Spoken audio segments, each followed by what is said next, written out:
Naquele tempo, disse Jesus aos seus discípulos: Ficai atentos, porque não sabeis em que dia virá o Senhor. Compreendei bem isso. Se o dono da casa soubesse a que horas viria o ladrão, certamente vigiaria e não deixaria que a sua casa fosse arrombada. Por isso, também vós ficai preparados, porque na hora em que menos pensais, o Filho do Homem virá. Qual é o empregado fiel e prudente que o Senhor colocou como responsável pelos demais empregados para lhes dar alimento na hora certa? Feliz o empregado cujo Senhor encontrar agindo assim quando voltar. Em verdade vos digo, ele lhes confiará a administração de todos os seus bens. Mas, se o empregado mal pensar, meu senhor está demorando, e começar a bater nos companheiros, a comer e a beber com os bêbados, então o senhor desse empregado virá no dia em que ele não espera, e na hora que ele não sabe. Ele o partirá ao meio e lhe imporá a sorte dos hipócritas. Ali haverá choro e ranger de dentes.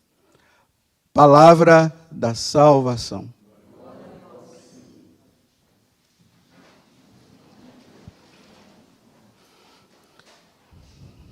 Percebam, né, como várias vezes nesse Evangelho de São Mateus vem vindo essa palavra.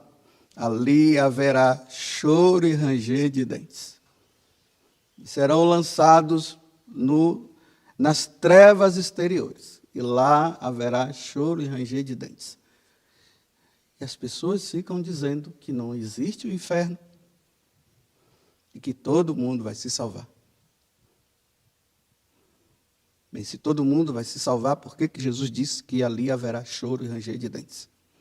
Para quem não levar uma vida santa, como São Paulo está falando na primeira leitura.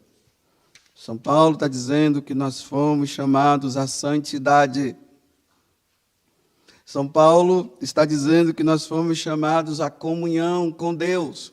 Essa comunhão que vai se dar lá, na sua plenitude na eternidade. Que já se dá na Eucaristia quando nós comungamos, né? Ali já se dá a nossa união com Deus quando comungamos na Eucaristia. Mas a plenitude, a definitiva será lá no céu. E por isso nós somos chamados a viver a santidade. E aí Jesus, voltando ao Evangelho, ele está dizendo: vigiai. Vigiai, pois no dia em que menos esperais o vosso Senhor há de vir.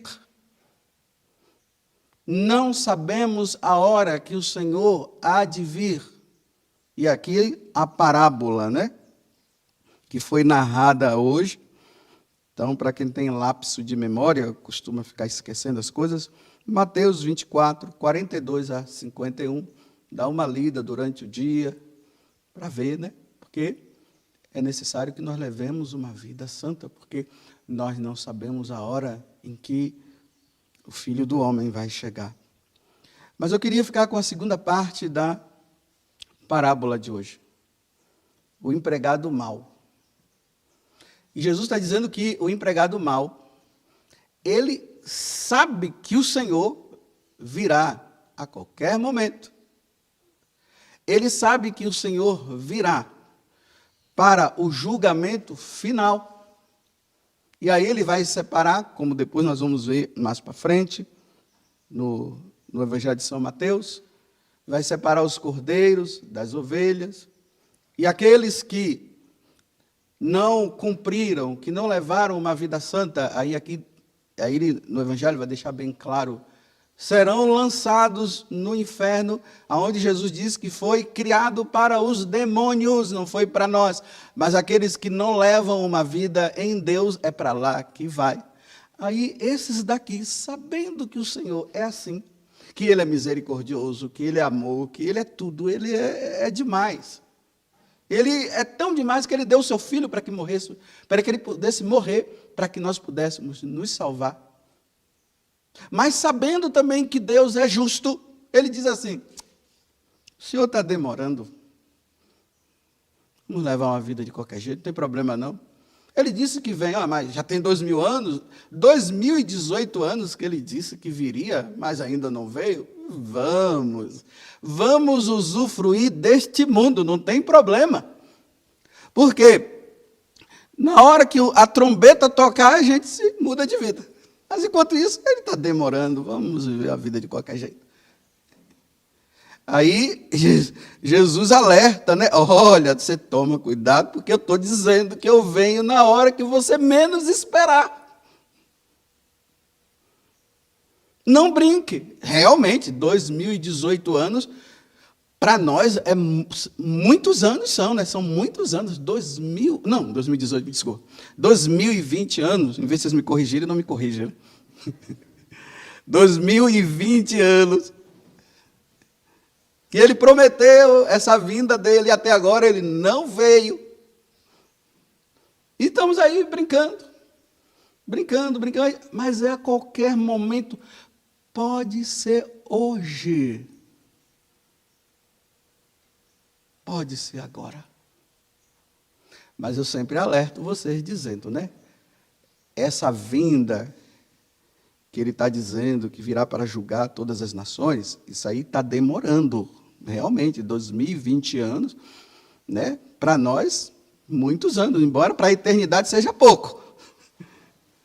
Mas realmente, 2020 anos. Mas, só que, nesses 2020 anos que ele prometeu que ele viria e ele não veio, ele está vindo todo dia. E está levando multidões. Olha, de vez em quando eu tenho um lápis de memória, eu fico confundindo se eu tenho... Eu tenho 54 anos, às vezes eu esqueço, fico dizendo que eu tenho 53. Será que eu não quero admitir que eu não tenho 50, que eu não estou com 54? É melhor dizer que eu tenho 53? Porque 54 já é mais perto. Claro que não é assim, né? Mas é só para a gente... É só para pensar. Para você e eu, nós pensarmos. Porque nós esquecemos. Muitas coisas que eu já falei aqui... Nesses 9 minutos que eu já falei, muitas coisas já foi esquecida. E sabe qual foi uma delas que já foi esquecida? É que o Senhor virá a qualquer momento. Já esqueceram. E que nós temos que levar uma vida santa, porque o Senhor pode chegar a qualquer momento. Então, vigia. Aí São Paulo, na carta aos Gálatas, né? Ele diz bem assim, olha, cuidado, hein? Ninguém pode ficar zombando de Deus. Com Deus não se brinca. Não zombem de Deus, porque com Deus não se brinca. Porque aquilo que se planta vai colher. Se eu planto pecado, colherei perdição eterna. Se eu planto graça e santidade, eu vou colher céu, eternidade com Deus. Então, tem gente brincando. Olha, agora eu vou traduzir para nós o que é essa brincadeira e vou traduzir para vocês o que é o que Jesus está dizendo. Olha, você, como aqui na parábola, né? Meu Senhor está demorando. Então, já que ele está demorando, começaram a bater nos empregados, olha, começaram a fazer coisas erradas, começaram a beber, ficaram bêbados, fizeram um monte de coisas erradas, porque o Senhor está demorando. Agora eu vou traduzir para vocês. Você sabe como é que as pessoas fazem isso hoje? Elas dizem bem assim, depois a gente se confessa. Isso é brincar com Deus. Depois a gente se confessa. Vocês estão vendo que aqui eu estou falando para os católicos conscientes? Eles sabem, como eu falei antes, alguns minutos atrás, que vocês já se esqueceram, eu estou lembrando de novo. Que a gente esquece. Que o Senhor poderá chegar a qualquer momento. E que já estamos há 2020 anos. Ele disse que vai voltar, ainda não voltou, mas ele está levando um monte de gente agora. E essas pessoas morreram dizendo assim, depois a gente se confessa. Quando está ali no auge do abrasamento dos pecados, agora eu estou dizendo os pecados contra a castidade. Está ali o namorado e a namorada, e a coisa está fervendo, e talvez a menina diga, está dizendo, vamos parar, e o cara está dizendo, não, vamos em frente, depois a gente se confessa. Vai dar tempo mesmo para depois se confessar? Nessa pandemia aí, não encontra padre? Quantas pessoas estão aí me procurando? Padre, você pode me confessar? Olha, infelizmente eu não posso confessar você, porque eu já estou com uma lista de pessoas para confessar. Procura um outro padre. Será que encontrou?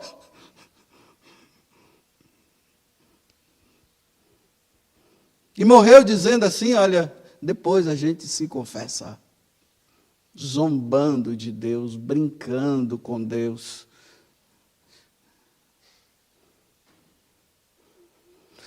Não teve lá aquela lama que passou lá na cidade, foi Brumadinho, né? Então aqui, olha, eu estou falando de um contexto geral, viu? É geral. É só para entender. Será que ali em Brumadinhos, antes daquela água descer por a cidade afora, será que naquela noite, eu não sei se foi de manhã ou se foi de tarde, mas antes, né, da água vir e trazer aquela lama pelaquela cidade toda, será que não teve alguma pessoa, ou algumas pessoas que disseram assim, depois a gente se confessa? E caíram no pecado, e a lama pegou de surpresa. Nós não pensamos nisso. Nós pensamos na lama, nós pensamos o coitadinho que está lá embaixo das lamas, tudo isso nós pensamos. E realmente, coitadinho, os bombeiros tentando tirar os corpos, tudo isso a gente fica ali, nossa, meu Deus, que morte! Mas para nós católicos que morte, vigiou.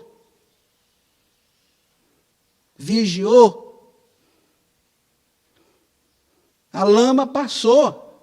E agora aí no Líbano, e explodiu. Pronto, e aí? Deixa para depois a gente se confessa.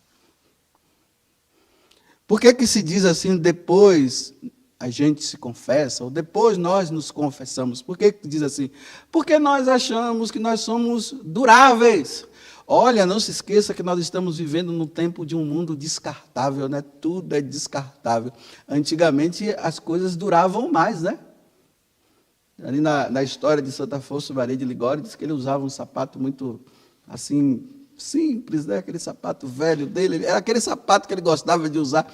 Mas quando ele se tornou bispo, aí compraram um sapato daqueles chiques para ele, que ele ficava envergonhado de usar aquele sapato. Mas diz que aquele sapato durou a vida dele toda, daquele dia até ele morrer. Ele ficou com aquele sapato e dizem que hoje está até lá no museu dele lá. Para dizer que o sapato durou. As coisas antigamente duravam. Meus irmãos, hoje as coisas não são duráveis. Tudo é descartável.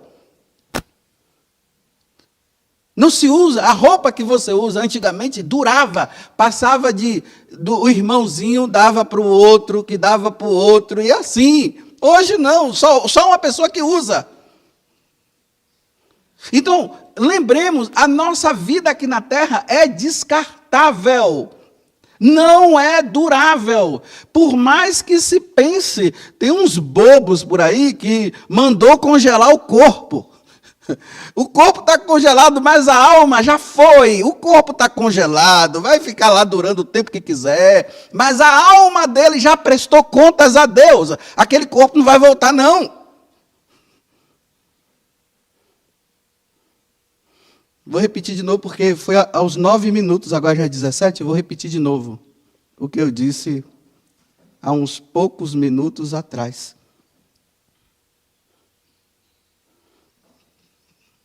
É agora.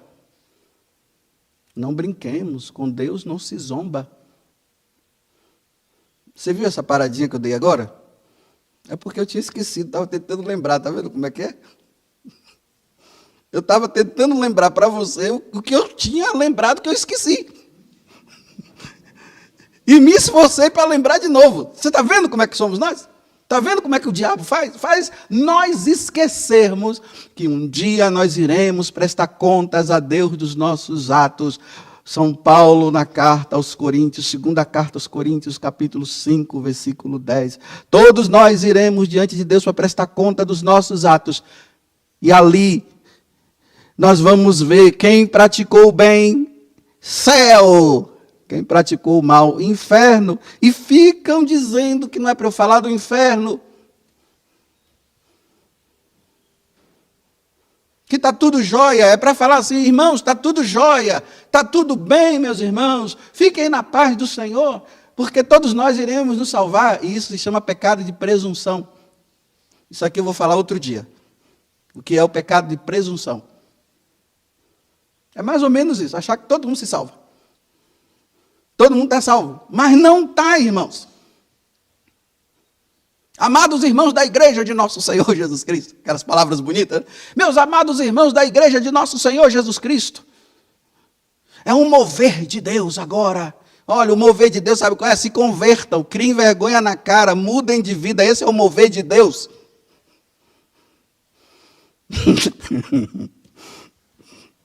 Rindo da desgraça, da minha desgraça.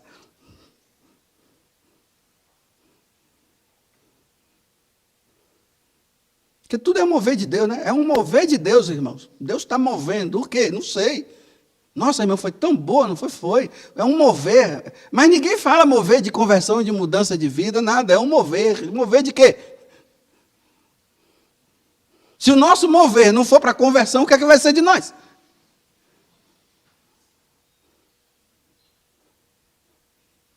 Vou tentar relembrar de novo.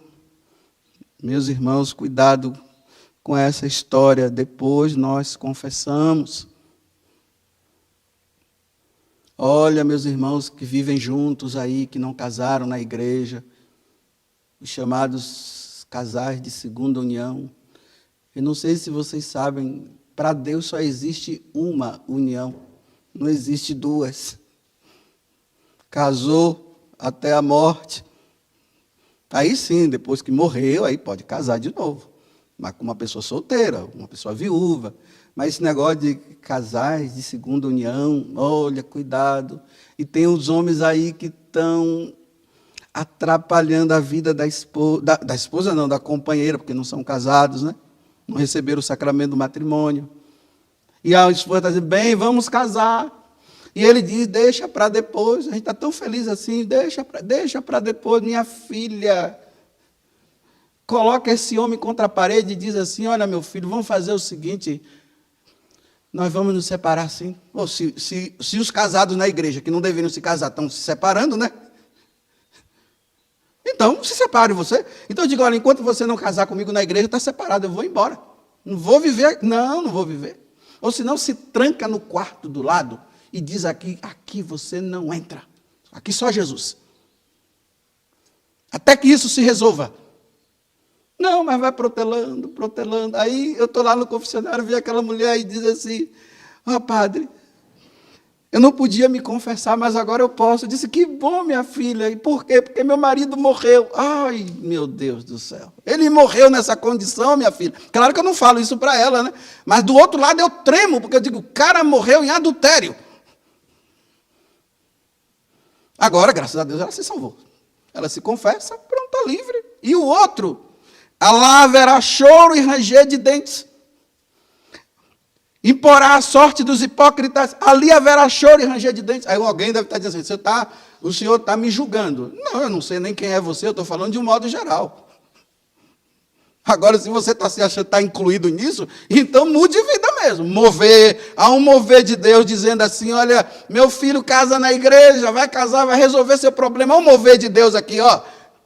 É o mover de Deus, e você não quer aceitar o mover de Deus. Você está dizendo, não, que Deus é misericordioso, que não tem problema, que eu vou continuar assim, porque Deus é amor, porque Deus compreende, porque afinal de contas o meu casamento, o outro não foi bom e tal, aquela coisa. Isso não foi bom, mas resolveu no tribunal eclesiástico. Não, então, meu filho, há um mover de Deus, há um mover de Deus aí, viu? Que agora está essa história aí de mover de Deus, que eu não sei não, o mover de Deus, né? Você viu, foi um mover de Deus. Nunca é para conversão. É um mover de Deus, assim, porque a oração foi boa, porque não sei o quê, mas para mudar de vida. Então, ok. Continue dizendo assim, olha, depois a gente se confessa. Depois nós resolveremos essa situação. Depois. Aí vem a lama.